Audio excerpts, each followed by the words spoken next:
우리가 잘 알고 있는 베들레헴에 한 가정이 살고 있었는데 그 베들레헴에 또한 그 인근 지역에 엄청난 기근이 닥쳐왔습니다. 그래서 그 기근을 피해서 어디로 가야 되는데 어디로 가야 될까 하다가 그들은 재산을 다 팔아가지고 요단을 건너서 모압 땅으로 동편 모압으로 가려고 결심하고 이사하게 되었습니다. 이렇게 이 기근이 닥쳐오면 기근을 극복하기 위해서 때로는 서쪽으로 가서 지중해변 서쪽으로 가서 블레셋 지역에 가는 사람들도 있었고 거기 갔는데도 또 기근을 이기지 못한다고 하면 또 어디로? 더 밑으로 내려가서 애굽의 나일강 하구에 있는 그 삼각주 있는 데로 그쪽으로도 내려가 사는 사람들도 있게 됩니다. 근데 오늘 요단 동편으로 이주한 사람이 있으니 바로 그의 가족은 엘리멜렉과 나오미요 또한 그의 두 아들이었습니다. 그래서 나오미는 자기 남편에게 얘기를 해서 재산을 다 팔았고 그 재산 판 것을 가지고 모압 동편 모압에 가서 거주하게 되었습니다. 그런데 가서 잘 됐으면 좋은데 모압 동편으로 모압에로 가서 거주하는 동안에 남편이 세상을 떠나고요. 또 두 아들도 세상을 떠났습니다. 그래서 나오미와 모압에서 결혼한 모압 여인 둘, 며느리 둘만 남게 되었습니다. 그러자 이젠 더 이상 거기서 버틸 수 있는 여력이 없어서 다시 오늘 그들은 가나안 땅으로 돌아오려고 결심을 합니다. 그러나 돌아올지라도 그들은 이미 기업을 다 토지를, 재산을, 집을 다 팔았기 때문에 기업을 누릴 것이 없었습니다. 그러나 오지 않을 수 없어 그들은 다시 돌아오게 됩니다. 자, 그런데 이 돌아왔을 때에 오늘 그들을 회복시켜 줄 수 있는 유일한 방법이 하나 있는데 그것은 토지 무르기, 기업 무르기라고 하는 고엘 제도를 통해서 그들이 팔았던 재산을 다시 되찾아주는 것이 없이는 절대로 저들이 회복할 수 없습니다. 자, 그래서 오늘 보아스는 이 엘리멜렉 가문에 가까운 친척이었기 때문에 기업을 물을 수 있는 자지만 그보다 더 앞선 가까운 친척이 있으면 그가 더 선순위가 돼서 그가 물러야 됩니다. 그래서 보아스는 그 자기보다 앞선 친척이 무르지 않겠다고 하므로 자기가 그 기업을 물러서 오늘 그 기업을 이어가게 되었고 그 후손에서 메시아가 탄생하는 이런 축복된 조상이 되었다는 말씀이 바로 이제 오늘 본문입니다. 그래서 오늘 이 시간에는 우리는 증인이 되나니라고 하는 이런 제목으로 8월 증인의 달에 오늘 이 시간에도 증인이라고 하는 이런 주제로 룻기에 나와 있는 말씀을 우리 함께 나누고 우리 이런 사실은 룻기를 읽은 사람은 다 대부분 내용은 알죠. 그러나 오늘 이 시간에 이 말씀이 오늘 이 자리에 있는 저와 여러분 우리 꿈을 이루는 교회와 성도들에게 무슨 말씀을 주님이 하시려고 하는지 주님이 의도하셨던 말씀을 깨닫고 결심하고 또한 그 뜻을 이루어가는 우리 모든 성도들이 되시기를 주의 이름으로 축원합니다. 자, 나오미의 남편 엘리멜렉의 밭은 오늘 모압 땅으로 이주하면서 다 팔고 갔습니다. 돌아와도 아무것도 없었죠. 그런데 오늘 그의 가까운 친척이 있습니다. 그 친척이 이 재산을, 기업을 다시 무르기를 해주면 고엘 제도라고 하는 이 제도로 인하여 무기르기를 해주면 그 땅에서 그 기업을 다시 회복하여 살아갈 수 있게 됩니다. 그런데 그 친족 중에 한 사람이 물러줘야 되는데 처음에는 물러주겠다. 내가 그 토지 무르기를 담당하겠다. 먼저 말합니다. 그 이유는 뭐예요? 토지 무르기를 하면 지금 엘리멜렉도 죽었고 그의 아들 기론, 말론 두 아들도 죽고 지금 나오미 혼자 남았단 말이에요. 나오미도 지금 살면 얼마나 살까? 저가 죽으면 그 재산은 다 내 거가 되는 거야. 이런 생각을 하고는 이거는 믿지지 않는 장사네 생각하고 그 일을 하겠다고 결심합니다. 그런데 그것만 있으면 됐는데 거기에 누가 따라와 했어요? 나오미에게 룻이 따라와 붙어 있단 말이에요. 그래서 룻을 아내로 삼아야 되고 만약에 그래서 자식을 낳으면 자기 자식이 아니라 룻의 자녀 엘리멜렉의 자녀, 나오미의 자녀가 되는 거예요. 애를 낳아도 자기 자식이 아니에요.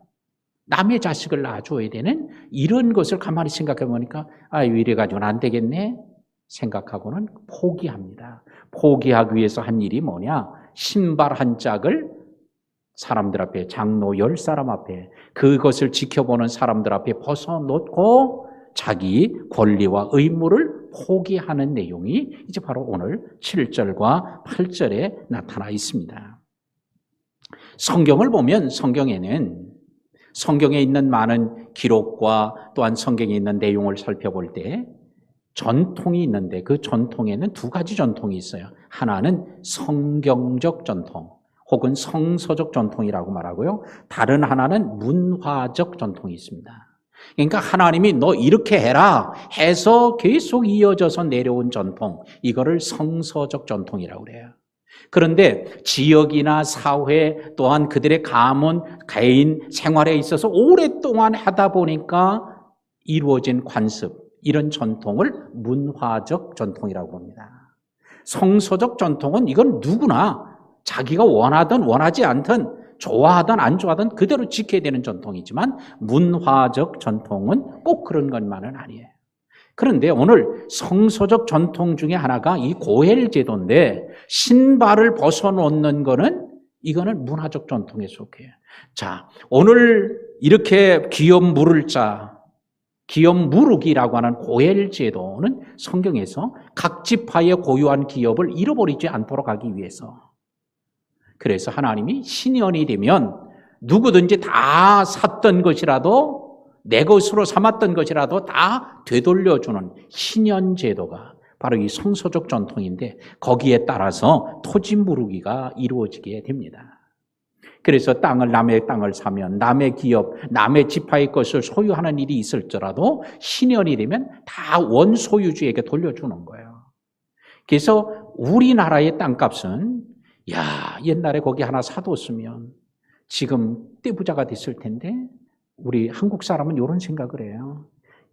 옛날에 산막사에 허름한 집 하나만 사뒀으면 지금 아파트 한 채가 됐을 텐데 뭐 이런 분이 가끔씩 지나가면서 있는 것처럼 우리나라는 한 번 사면 그 땅이 내가 팔지 않는 한 계속 내 소유가 돼요. 그러나 유대인들은 그렇게 돼 있지 않아요.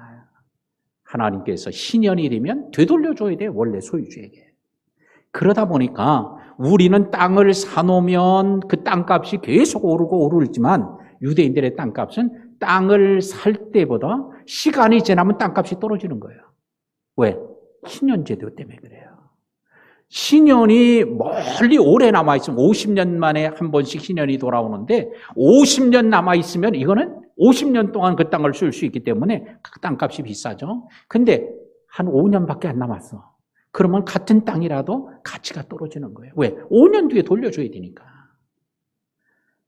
나오미와 엘레멜렉이 땅을 팔고 갔고 집도 팔고 다 팔고 갔어요. 그런데 여러 해가 지나서 모압에서 되돌아왔을 때 토지 무르기를 해야 되는데 그때는 처음보다 땅값이 떨어질 수밖에 없어요. 시간이 지났기 때문에. 자, 오늘 이런 토지 무르기라고 하는 이런 성서적 전통이 있었는데 그 일을 위해서 오늘 가까운 친척을 찾았습니다. 보아스가 가만히 보니까 자기보다 더 가까운 친척이 있는 거예요. 그러니까 순이가 그 사람이 선순이고 자기가 후순이에요. 그래서 그 사람에게 이 토지 무르기를 나오미를 위해서 하겠느냐? 라고 했더니 처음에 하겠다고 했다가 가만히 생각해 보니까 이거는 손해겠네. 그래서 포기하겠다고 하면서 신발을 벗어놓고 오늘 장로들과 그곳에 보인 사람들 앞에서 나는 이 권리를 포기하겠습니다. 라고 신발을 벗어놓는 일을 했으니 이게 바로 문화적 전통이라고 할 수 있어요. 자, 이렇게 신발을 벗어놓았습니다. 오늘 우리는 이와 같이 때때로 오래돼서 계속적으로 이루어지는 관습들, 전통들이 있는데 이것이 가정에서 이루어지는 전통을 가풍이라고 말하죠. 일반 사회에서도 있고요, 교회에서도 있고요. 하여튼 어느 곳에나 이런 전통이 없는 것은 없다고 할 수 있습니다. 자, 우리나라에도 옛날부터 내려오는 전통들이 있어요. 설날이 되면 떡국을 끓여 먹고 설날이 되면 세배를 하고 세배하면 세뱃돈을 주는, 이게 어느 나라에 이런 게 있어요? 우리나라에 가지고 있는 전통이죠. 이거 안 한다고 누가 잡아갑니까? 아니요. 그냥 우리나라가 계속 이어져 내려온 문화적 전통이기 때문에, 그래서 그런 전통이기 때문에 이렇게 하면 그 사람은 제대로 배웠네, 또한 제대로 된 사람이네, 이렇게 인정받죠. 추석이 되면 송편을 만들어 먹고 또 성묘를 하고 하는 일, 이게 우리의 전통이에요. 뭐 이거 안 한다고 해서 누가 잡아가거나 뭐 이러지 않아요. 이런 전통들이 있습니다. 유대인들에게도 이런 전통들인데 오늘 토지모르기라는 이런 전통도 있고요. 개인적으로는 이마에다가 이게 네모난 상자를 이게 끈으로 묶어서 붙이고 다니는 이런 전통이 있어요. 자, 이건 뭐라 그러냐면 테필린이라고 그러는데요. 이 테필린을 붙이고 다니는 거예요. 야, 요즘에 더운 날 그것까지 붙이고 다니려면 땀이 뻘뻘 나고 그럴 거예요. 근데 유대인들은 그런 걸 우리가 볼 수 있어요. 저 사람은 그걸 왜 붙이고 다녀, 이게? 또 어떤 전통이 있어요? 검정 모자를 쓰고요. 그 다음에 수염을 길게, 구렛나루를 길게 하고요.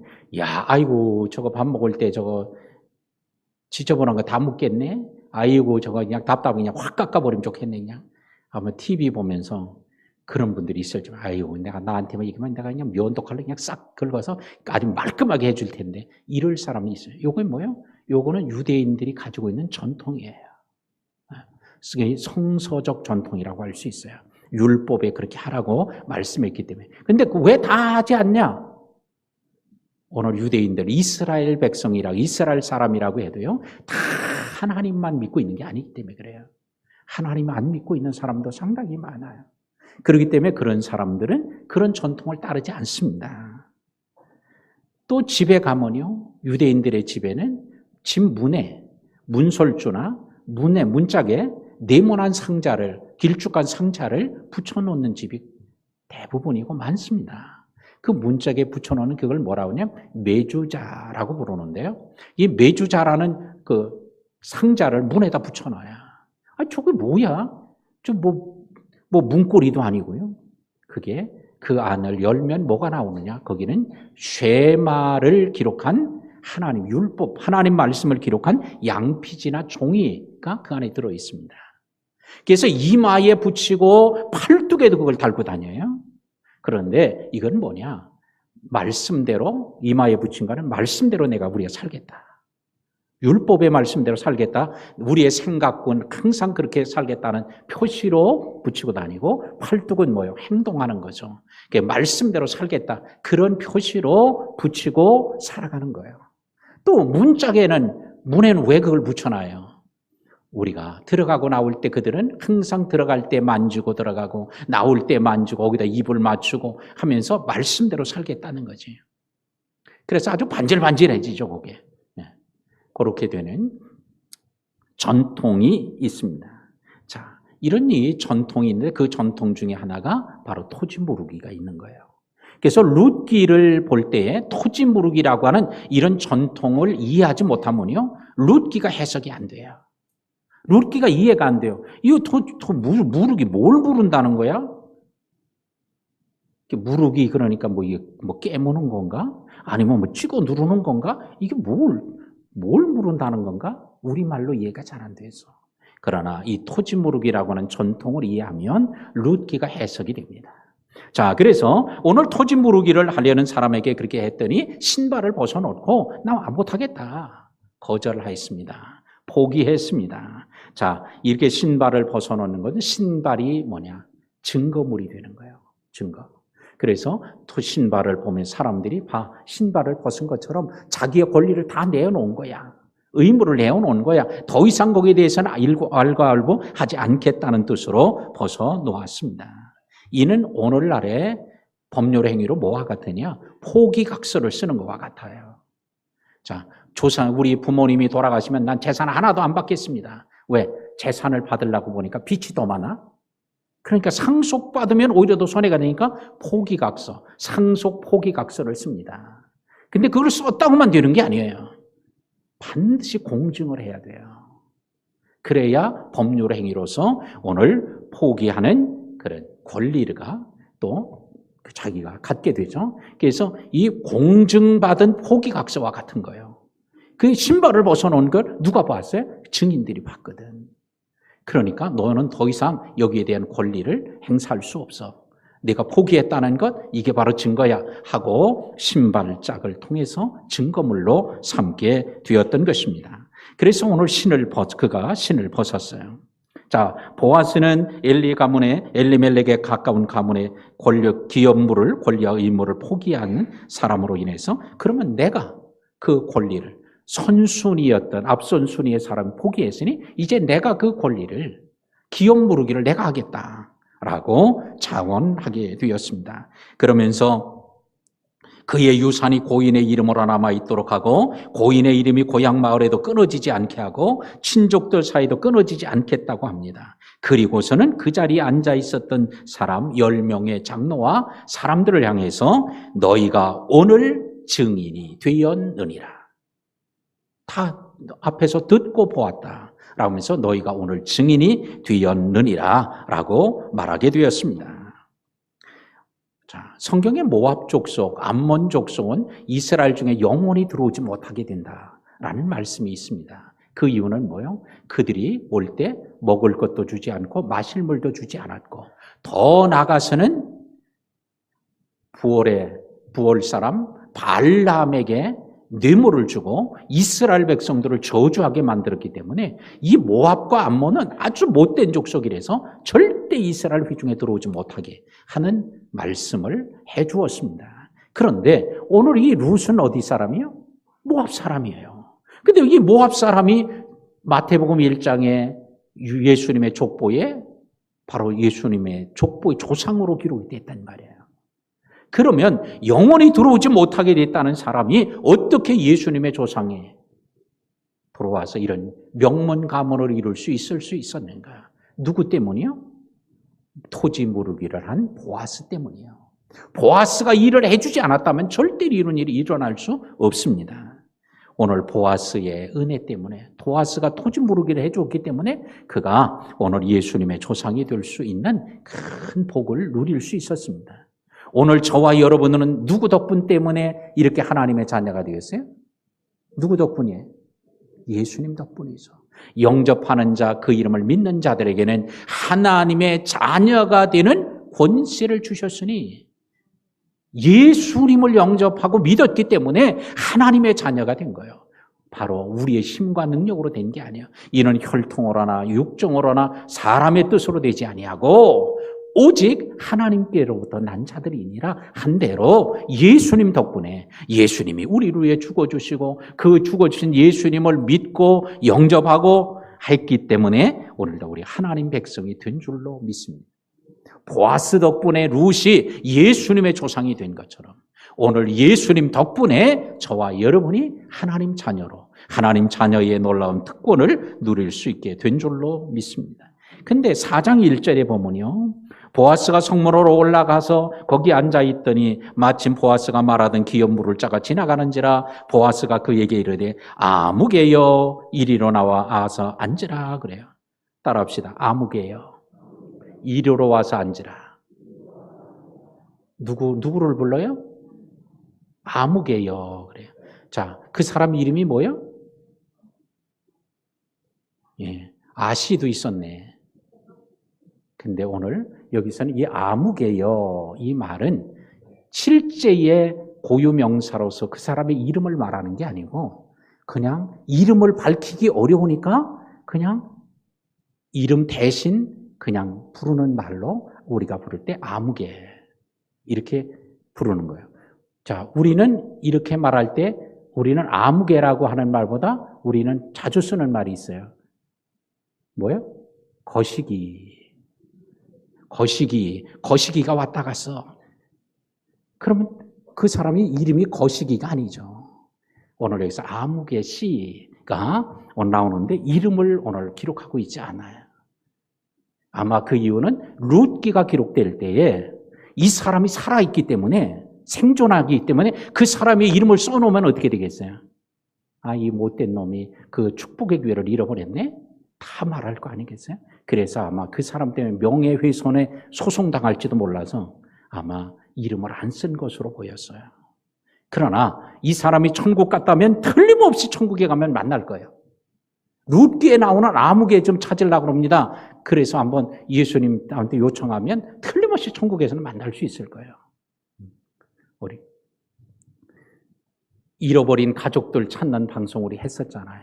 KBS에다가 거기다가 요청하기만 하면 그냥 있으면 찾는 거야. 그냥 아무개시 우리의 찾으면 아마 찾을 수 있을 거예요. 오늘 먼저 가시는 분 꼭 찾아서 한번 만나보시기 바랍니다.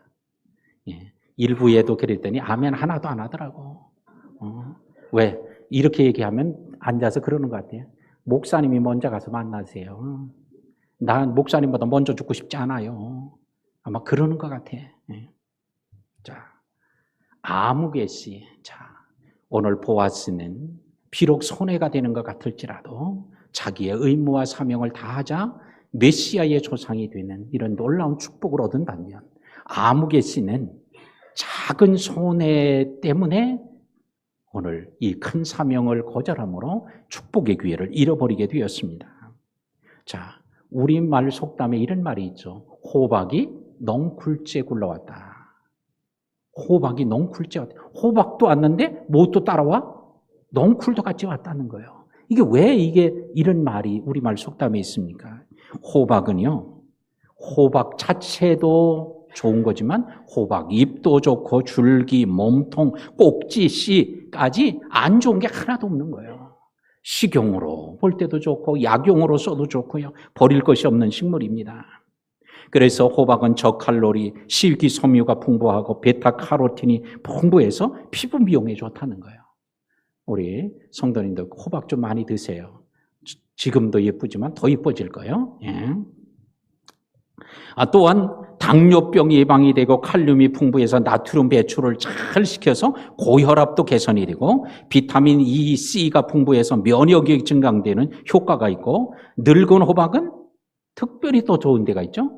이뇨와 해독장이 좋아서 아이를 낳은 출산한 여인들이 뭘 삶아 먹어요? 늙은 호박을 삶아 먹는 거예요. 자, 이렇게 좋고 또 호박씨는 필수 아미노산과 비타민 E가 풍부해서 뇌의 혈액순환과 또 뇌 발달에 좋다고 그래요. 그러니까 이게 너무 좋은 건데 이 호박이 넝쿨째 둘러온 거란 말이야. 그러니까 우리말 속담에 옛날 사람은 이런 거 비타민 E가 있고 D가 있고 뭐 이런 거 전혀 알지도 못했는데도 오랫동안 호박을 먹어보니까 너무 좋았다. 그래서 이런 속담이 나온 거 아니겠어요? 그런데 오늘 아무개 씨는 호박이 자기에게 넝쿨째 굴러 들어왔는데 그걸 걷어찬 사람이에요. 보아스는 호박이 넝쿨째 굴러온 거를 호박이 넝쿨째 굴러오는 걸 알고 그런 건 아니지만 그 복을 누린 사람이기도 합니다. 사랑하는 우리 모든 성도 여러분, 넝쿨째 굴러 들어오는 복을 차버리는 사람, 아무개 씨와 같은 사람도 있고 이렇게 굴러오는 복을 누리는 보아스 같은 사람도 있는데 누가 됐으면 좋겠어요?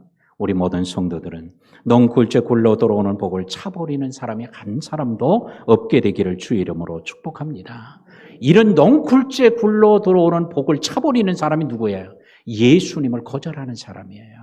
사명을 거절하는 사람이에요. 또한 자기 마음대로 주님 뜻대로 사는 게 아니라 제 마음대로 사는 사람, 이게 호박을 넝쿨째 굴러온 복을 차버리는 사람이라고 할 수 있겠습니다. 마지막으로 우리가 11절과 12절에 보니까 성문에 있는 모든 백성과 장로들이 이르되 우리가 증인이 되나니 그래요. 너희가 오늘 증인이 되었고 19절에도 그러고 10절에도 너희가 오늘 증인이 되었느니라 보아스가 얘기를 하니까 그래요, 우리가 증인입니다 라고 대답을 해요. 제가 오늘 여러분들에게 여러분들이 증인입니다 그러면 여러분 뭐라고 그래요? 예, 우리가 증인입니다 이래야 되는 거예요. 보아스가 말할 때 우리가 증인이라고 10명의 장로들과 그걸 현장에서 지켜보는 사람이 다 그랬던 거예요. 자, 여러분들이 바로 예수님의 증인입니다. 오늘 이 10명의 장로와 백성들만도 못하면 되겠어요? 우리가 증인입니다 이래야지. 그럼 뭐예요? 우리는 오늘날 여러분이 증인입니다 그러면 아멘 해야 될 거 아니야. 아멘 할까 말까? 아멘. 반은 아멘이고 반은. 그래서 제가 노멘이라는 단어를 신조어를 만들었잖아요. 노멘이 뭐요? 아멘의 앞에 노자가 붙은 거예요. 노 아멘. 나는 아멘 아닙니다. 이런 거거든요. 아멘 아니면 노멘이라고 해요. 자, 너희가 증인이 되었느니라. 너희가 증인이 되었느니라. 너희가 증인이 되었느니라. 할렐루야. 이렇게 꼭 옆구리를 찔러야. 자, 그래도 그렇게 해서라도 우리가 아멘 할 수 있다면, 그렇게 해서라도 그래 맞아요, 그렇죠, 옳습니다 라고 긍정하고 고백할 수 있다면 참 그건 좋은 일이에요. 자, 오늘 너희가 증인이 되었느니라 했더니 우리가 증인이 되었다고 고백하고 있습니다. 그러면서 보아스와 룻을 축복합니다. 뭐라고 축복해요? 12지파를 세운 라헬과 레아와 같이 되기를 축복했고, 유력하게 되기를 축복하고, 유명하게 되기를 축복하고, 베레스의 집과 같이 되기를 축복했습니다. 그랬는데 그대로 된 거예요. 할렐루야. 오늘 저들이 주의 이름으로 축복할 때 오늘 보아스와 룻의 가정에 이루어져서 이 보아스와 룻의 가정이 놀라운 축복이 나타났던 것처럼 오늘 여러분들이 여러분의 자녀를 축복하는 대로 되고, 여러분의 목장원들을 축복하는 대로 되고, 여러분들이 곁에 있는 사람들을 축복하는 대로 되어지기를 주의 이름으로 축원합니다. 저주하는 대로 되지 않기를 축복합니다. 여러분들이 기분 나쁘다고 저주를 하는데 저주한 대로 돼보세요. 이것보다 불행한 일이 없어요. 노아가 화가 난다고 함은 저주를 받되 함의 자손의 자손까지 저주를 받으라고 한 대로 저주받은 게 결코 복이 아니잖아. 아이고, 내가 왜 저주를 했을까? 누구 때문에 그랬는데? 자기가 옷 벗고 잔 것 때문에 그랬는데. 원인은 자기가 제공해주고 남이 또 저주받으면 되겠어요. 여러분이 기분 나쁘다고 자식을 절대 저주하지 말고, 여러분이 기분 나쁘다고 옆에 앉아있는 사람 저주하지 말고, 이웃을 저주하지 말고 뭐 해야 돼요? 축복하기를 주의 이름으로 축원합니다. 초대교회 성도들이, 로마 교회 성도들이 그랬어요. 너무 어려웠어요. 핍박을 받아서 고난을 겪었어요. 그러니까 막 저주하고 싶은 거야. 근데 주님은 바울을 통해 너희가 원수도 저주하지 말고 축복하라. 원수 갚는 건 내게 있다 라고 하신 말씀. 왜? 그가 잘됨으로 자기가 잘되는 거예요. 지금은 그가 원수처럼 생각하고 원수처럼 그냥 못 잡아먹을 것, 그렇지만 그가 변화되면요 오히려 큰 도움을 주는 사람이 될 수 있기 때문에 그런 거예요. 할렐루야. 그렇게 되기를 축복합니다. 미국 닉슨 대통령 시절에 특별 보좌관으로 있었던 찰스 콜슨이라고 하는 특별 보좌관이 있었습니다. 그는 법률가였어요. 아주 탁월한 행정가요. 또한 특별한 능력을 가진 사람이 있어서 특별 보좌관으로 해서 어떤 어려운 일만 시키면 그가 다 해결을 다 하는 거예요. 근데 워터게이트 사건 때문에 대통령이 물러나자 그도 역시 교도소에 가게 됐어요. 그 교도소의 감옥에 갇혀서 구금대 생활하는 중간에 예수님을 만나게 되었고, 예수님을 영접해서 새로운 인생이 시작이 됐어요. 그래서 여러 해 동안 그가 감옥에 갇혔다가 나온 이후에 교도소 선교회를 만들었고, 그래서 재소자들을, 또한 출소자들을, 그의 가족들을 돌보는 사역을 했습니다. 게다가 2012년에 세상을 81살로 세상을 떠났어요. 근데 그는 이렇게 말합니다. 나의 인생에 있어서 가장 빛났던 시절은 언제냐? 백악관에서 생활할 때가 아니라 교도소 선교회를 위해 설립하고 그 선교 사역을 할 때였습니다 라고 자기 인생을 돌아보며 그런 얘기를 합니다. 오늘 여러분들의 인생에 가장 빛났던 때가 언제입니까? 돈을 많이 벌었던 때입니까? 세상에서 큰 권력을 가졌을 때입니까? 높은 자리에 앉았을 때입니까? 여러분의 생애도 틀림없이 그런 시절이 있을 거예요. 가장 빛났던 때. 바로 예수님을 만나고 난 이후에 오늘 주님의 사명을 다할 때가 바로 그런 빛났던 때가 될 줄로 믿고, 오늘 이와 같이 주님의 증인으로 고백하고 살아가는 우리 성도들이 되기를 축복합니다. 우리 한번 따라하겠습니다. 나는 예수님의 증인이다. 나는 부활의 증인이다. 나는 복음의 증인이다. 나는 십자가의 증인이다. 그걸 믿으면 아멘 합시다. 주님이 그 증인으로 우리를 살아가게 하는 거예요. 그래서 성령을 주시지 않아요? 그래서 예루살렘에서도 유다에서도 사마리아 땅끝까지에서도 내 증인이 되려고 내가 성령을 준 거야. 오늘 은혜 주신 것, 성령 주신 것, 사명 주신 것, 축복 주신 것 다 뭐 하기 위해서? 증인이 되게 하려고. 여러분들이 여러분이 있는 가족에게도 증인으로 살아가고 여러분의 이웃에게 증인이 되고 회사에서도 증인이 되고 직장에서도 증인이 되기를 주의 이름으로 축원합니다. 축복의 귀에 넝굴째 굴러온 복을 놓치지 않는 우리 성도들이 다 되시기를 주의 이름으로 축원합니다.